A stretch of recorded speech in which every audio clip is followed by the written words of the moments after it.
everyone, welcome back to my channel once again. I hope all of you are doing so great in your life. ठीक है, तो चलो आज शुरू करते हैं आज का टॉपिक। फिर बहुत ही छोटा सा टॉपिक होगा आज का। We are continuing the chemical reactions and equations only. बहुत छोटा सा टॉपिक रह गया है, that is corrosion and rancidity. तो इसको आज हम फटाफट डिस्कस करके कंप्लीट कर लेंगे इस चैप्टर को। ठीक है, सो आप लोगों ने ये तो देखा ही होगा, स्टैचू ऑफ लिबर्टी, राइट। तो उससे पहले ना स्टैचू ऑफ लिबर्टी कुछ ऐसा दिखता था। कलर देखो कितना सुंदर सा था, एकदम मस्त सा, है ना। तो ये क्यों था ये, बिकॉज इसमें ये कॉपर का बना हुआ है। तो कॉपर का जो नॉर्मल कलर होता है ना, ब्रॉन्जी टाइप का जो कलर होता है, ब्राउनिश गोल्डनिश ब्राउन, वैसा कलर था। बट अब ये कैसा दिखता है, देखो बिल्कुल ही इसका रंग, इसके तो रंग बदल गए, सब कुछ बदल गए इसके। ठीक है, तो अब ये हो गया है ग्रीनिश ब्लूइश कलर का। ठीक है, तो ये कैसे हुआ, this is due to the corrosion. Okay, now here you can see what is the corrosion. It is the gradual gradual deterioration of the materials. कोई भी जो metal है उसका gradually अगर वो deteriorate होता है तो उसको हम corrosion बोलते हैं। और कैसे deteriorate होगा, when because it is reacting with the moisture which is present in the air, and there could be some chemicals compound which is present in the air, the oxygen, the gases which are present in the air. ठीक है, तो इनसे क्योंकि ये direct contact में रहते हैं तो इसलिए ये ग्रेजुअली ये कोरोजन होता रहता है। ठीक है, तो जैसे आयरन का जो कोरोजन होता है बहुत ही कॉमन है। ठीक है, देखा ही होगा आप लोगों ने, आयरन का जो कोरोजन है इसको हम स्पेशली रस्टिंग बोलते हैं। ठीक है, ये जो बना ये रस्ट बना। तो iron it is combining with the oxygen which is present in the air and the water which is present in the air, it is forming Fe2O3 dot XH2O. This is rust. ठीक है, and again this is a chemical reaction only because we cannot get back the iron again. ठीक है, this is a irreversible chemical reaction. okay, तो ये हो गया rusting. फिर आता है कॉपर का कोरोशन, जो कि हमने स्टैचू ऑफ लिबर्टी में देखा।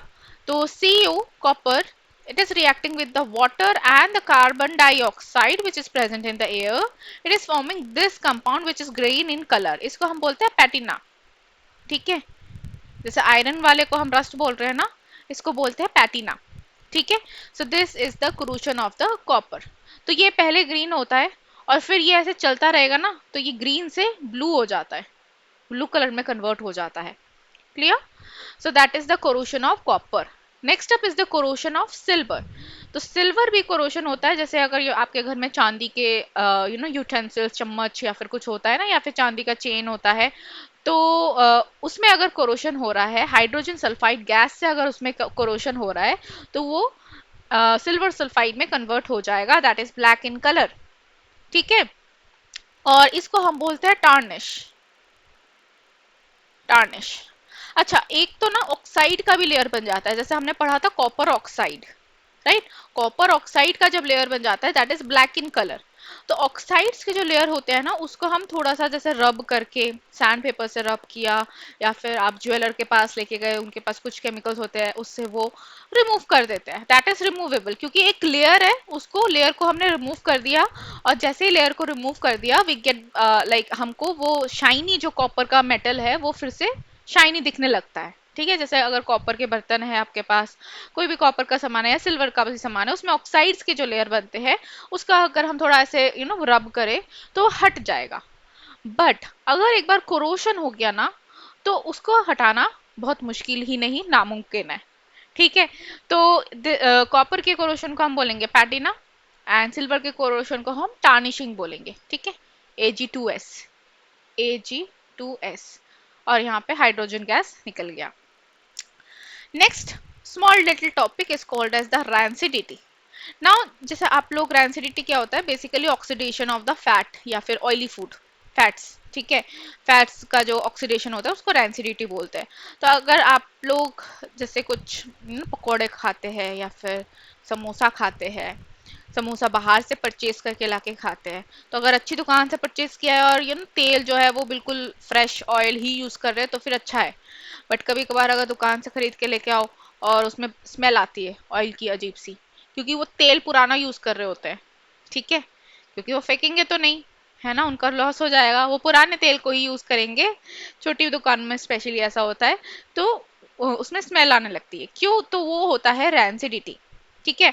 या फिर अगर आप कोई जैसे फ्राइड चीज है, उसको आप काफी टाइम तक रख भी दो ना, ठीक है, उसमें से भी अजीब सी स्मेल आने लगती है। ठीक है, मतलब सड़ने की स्मेल नहीं होती वो, बट अजीब सा टेस्ट हो जाता है और अजीब सा स्मेल भी हो जाता है अगर काफी टाइम तक रखा हुआ है कोई भी फ्राइड चीज चीज हो गया। ठीक है, जैसे नमकीन है या फिर कुछ भी है।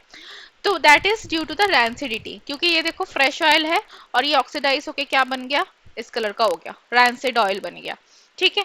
And this is again infectious to the stomach, food poisoning हो सकता है इसमें, अगर तो नहीं खाना चाहिए हमें अगर कोई किसी में स्मेल आ रही है तो। अब इसको प्रिवेंट कैसे करें? प्रिवेंट करने के लिए हम एयर टाइट कंटेनर्स का यूज कर सकते हैं। ठीक है। जैसे अगर आप मार्केट में जाओ, अगर नमकीन वगैरह परचेज करते हैं, तो वो बिल्कुल जो पैकेज होते हैं एयर टाइट पैकेजिंग होती है उनकी। ठीक है, अंदर नाइट्रोजन भी फिल होता है, जैसे स्पेशली चिप्स वगैरह है ना, नाइट्रोजन फिल होता है पैकेट में। ठीक है।